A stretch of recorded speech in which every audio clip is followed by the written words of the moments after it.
يا أيها الذين آمنوا إذا نودي للصلاة من يوم الجمعة فاسعوا إلى ذكر الله وذروا البيع ذلكم خير لكم إن كنتم تعلمون.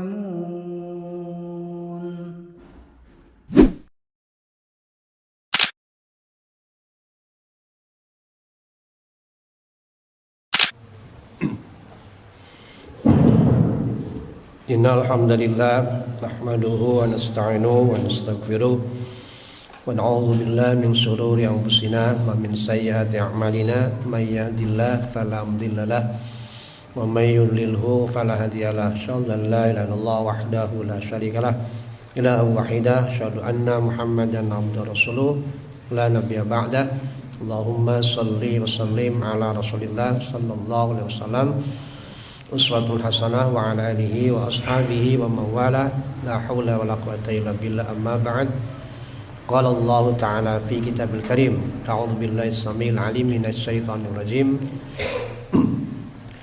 walakin Allah habbaba ilaikumul imana wa zayyanahu fi qulubikum wa karihna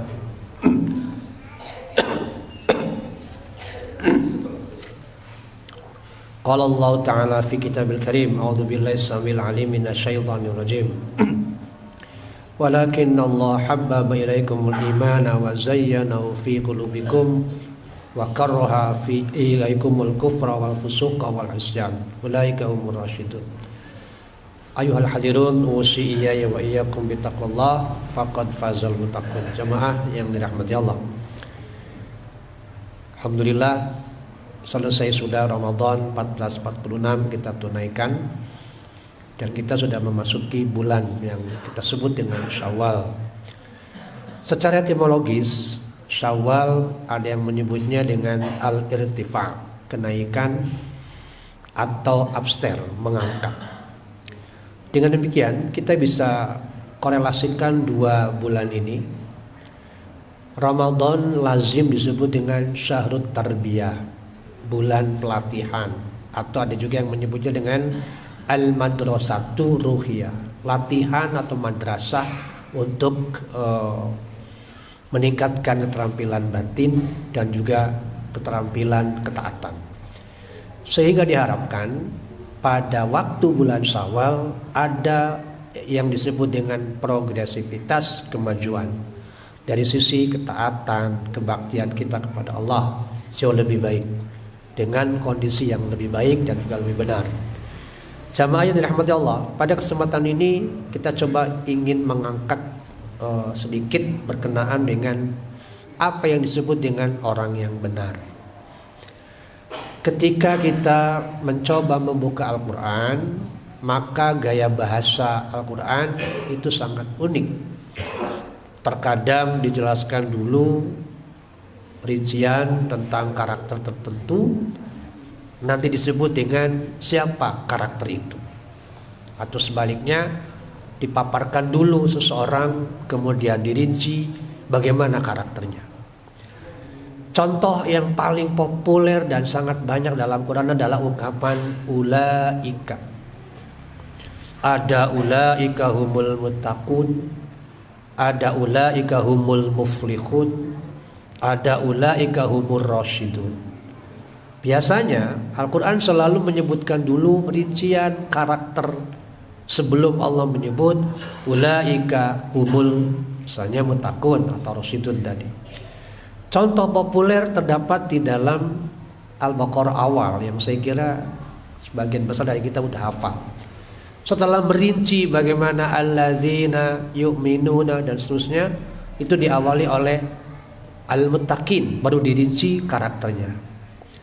Sebaliknya di Al-Baqarah juga surat yang lain 177 menyebutnya dirinci dulu karakternya, baru ulaika humul muttaqun. Pola seperti ini sangat lazim dipakai Quran. Nah, salah satu ayat yang menggambarkan itu menceritakan tentang orang yang benar. yakni lazim disebut dengan ar-rasyid. Saya kira para jamaah, ketika seorang muslim mendengar kata ar-rasyid, apalagi kalau dikaitkan dengan sirah atau sejarah Nabi, kita sangat familiar dengan ungkapan ar-rasyidun, misalnya khulafaur rasyidin.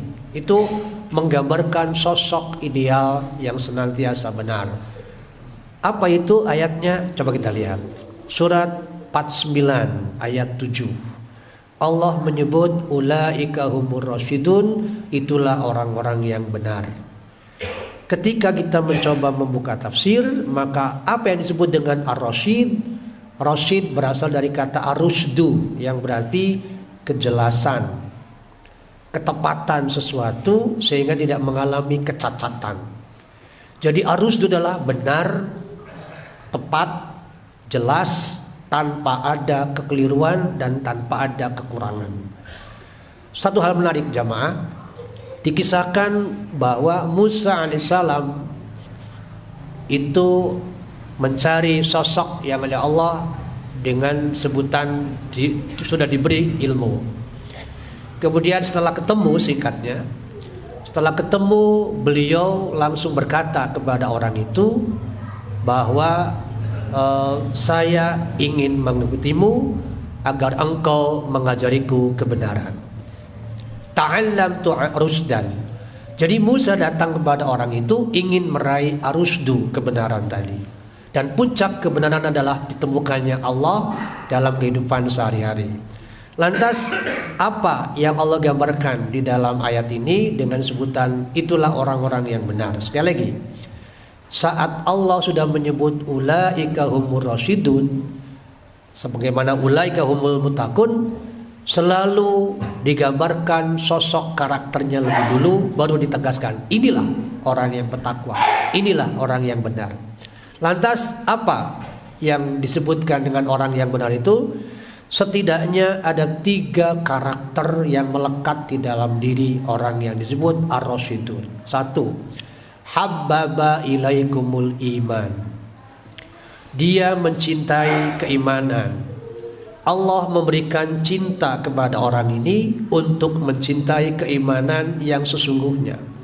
Bicara tentang iman harus menunjuk pada arkanul iman, rukun iman yang 6. Dan bicara tentang iman harus juga mengacu pada surat lain di mana orang mukmin yang benar itu adalah orang mukmin yang amanu billah, mengimani Allah wa rasul dan rasulnya, tapi lam yartabu, tidak memiliki ragu sedikit pun. Lam yartabu, ini poin pentingnya yang pertama. Mengimani Allah, mengimani malaikat, mengimani kitab, mengimani rasul, mengimani qada dan qadar, mengimani hari akhir tanpa sedikit pun rasa ragu. Jadi kalau misalnya kita mengalami sesuatu musibah, kemudian karena sesuatu yang kita alami itu tidak nyaman, lalu muncul suudzon kepada Allah, berarti ada kemungkinan iman itu masih ada cacatnya. Inilah yang berat jemaah. Seringkali kita menghadapi sebuah peristiwa, sebuah kejadian yang hati kita tidak suka, tidak menerima, lalu suudzon kepada Allah, berhati-hatilah kalau itu sudah menggambarkan kecacatan di dalam beriman. Sebab boleh jadi qadarullah yang ditetapkannya untuk kita respon, kita sikapi dengan suudzon.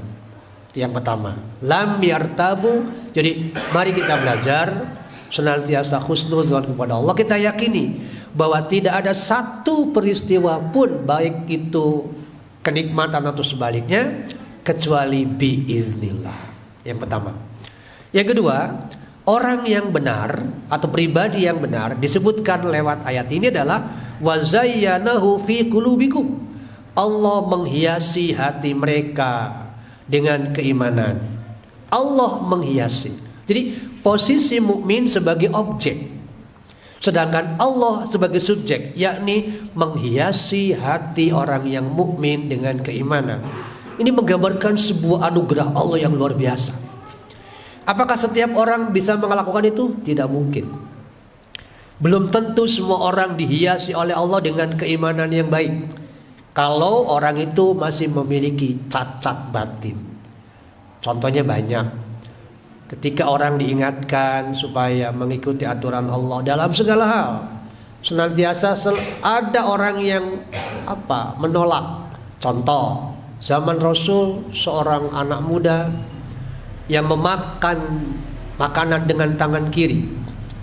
Kemudian Rasulullah SAW mengingatkan dia, sepele sebetulnya.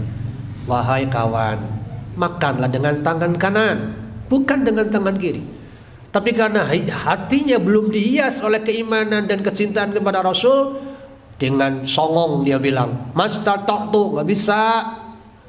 Dan ternyata benar, Allah memberikan orang itu teguran.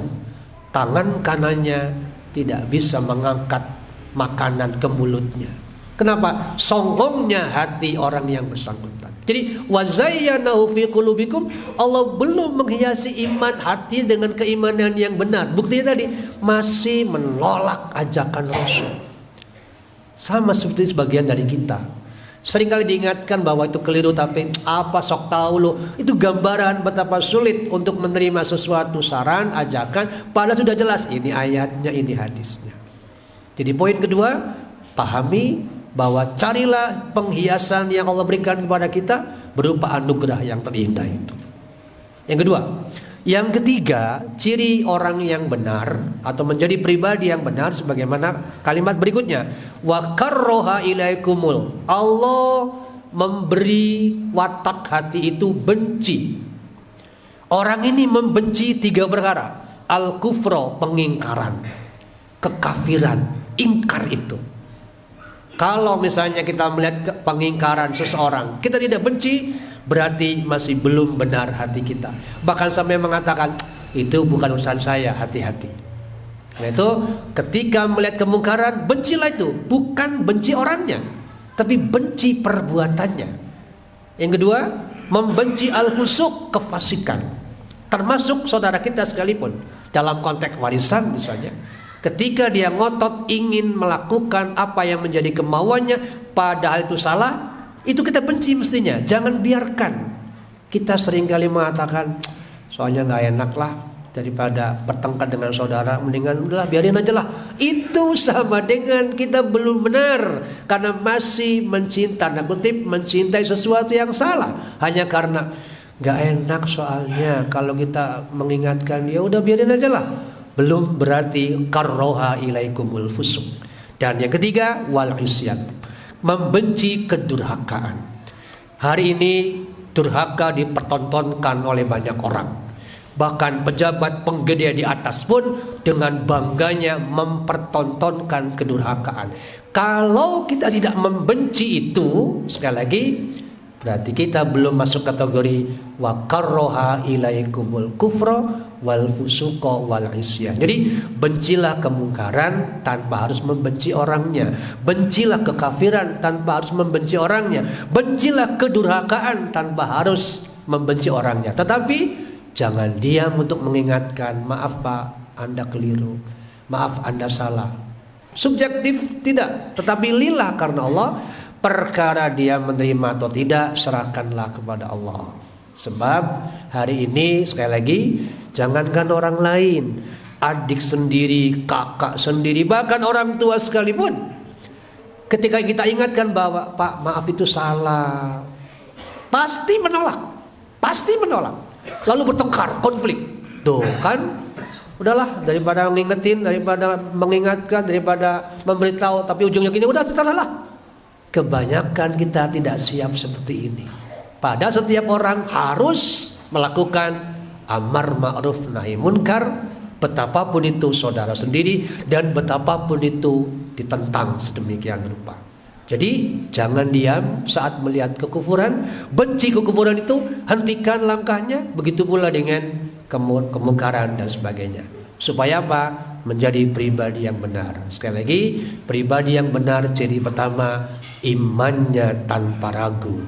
Yang kedua, Allah akan menghiasi hati orang yang itu dengan kecintaan kepada keimanan yang benar dan siap untuk menerima kondisi apapun. Yang ketiga, membenci 3 perkara: kekufuran, kefasikan, dan kedurhakaan.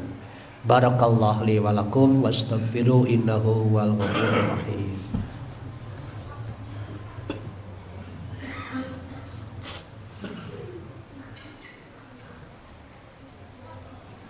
Alhamdulillahirabbil alamin wa bihi nasta'inu ala umurid dunya waddin. Shalatu wassalamu ala asrafil anbiya'i wal mursalin wa ala alihi wa ashabihi ajmain, amma ba'd. Ayuhal hadirun, usiya wa iyyakum bittaqwallah faqad fazal muttaqun. Jamaah yang dirahmati Allah, 3 karakter itu tidak mungkin diperoleh dan dimiliki seseorang. Agar menjadi pribadi yang benar dengan 3 karakter, yang ketiga bahkan dirinci menjadi 3 poin, yakni membenci kekafiran, membenci kefasikan, membenci kedurhakaan, tidak mungkin bisa diperoleh tanpa proses awal, yakni ta'allum arus, mempelajari kebenaran. Jadi sumber intinya adalah setiap mukmin tidak boleh lepas dari 2 perkara. 1, ta'allum, melakukan pembelajaran, atau dalam bahasa Al-Imran menyebutnya tadrusun, mempelajari sesuatu tanpa henti, lebih-lebih agama kita. Yang kedua, setelah kita memperoleh, harus melakukan yang kedua, yakni tu'allimun, pengajaran. Jadi antara input mencari ilmu, ta'allum lewat pembelajaran, dengan output menyampaikannya, sulit dipisahkan. Itulah disebut dengan generasi Rabbani atau pribadi yang benar. Sayangnya kebanyakan muslimin hari ini abai tentang persoalan ini. Abai mempelajari sesuatu, lalu abai pula menyampaikan sesuatu dengan alasan supaya menjaga harmoni keluarga. Udah biarkan sajalah, dia saya sabodo saya mah tepaduli daripada pasyawai. Ini pandangan yang sangat jauh, dan ini faktanya banyak. Saya yakin kita semua mengalami. Demi menjaga harmoni keluarga katanya tidak mau mengingatkan, padahal orang itu salah. Rasulullah SAW sudah mengingatkan, tolonglah orang yang zalim dan yang berbuat zalim. Jadi orang yang berbuat zalim kita tolong untuk menghentikan perbuatannya, dan orang yang dizalimi kita pun tolong untuk dihindarkan dari perbuatan orang yang zalim. Jangan berhenti. Barakallahu li wa lakum hamdan yuafi ni'amah wa yukafi mazidah ya rabbana lakal hamd ya samin alim ya ghafur rahim walhamdulillahi rabbil alamin. Allahumma ighfir lana warhamna wa li walidaina wa li jamil muslimina wal muslimat al ahya'i minhum wal amwat bi rahmatika ya arhamar rahimin. Rabbana taqabbal minna salatana wa siyamana waghfir khotoyana wa nas'alukal ula minal jannah. Rabbana taqabbal minna salatana wa siyamana waghfir khotoyana wa nas'alukal ula minal jannah. Rabbana taqabbal minna salatana wa siyamana waghfir khotoyana wa nas'alukal ula minal jannah. Rabbana hab lana min azwajina wa dzurriyyatina qurrata a'yun waj'alna lil muttaqina imaman. Rabbana atina fid dunya hasanah wa fil akhirati hasanah wa qina adzabannar. Subhana rabbika rabbil izzati amma yasifun. Salamun alal mursalin walhamdulillahi rabbil alamin.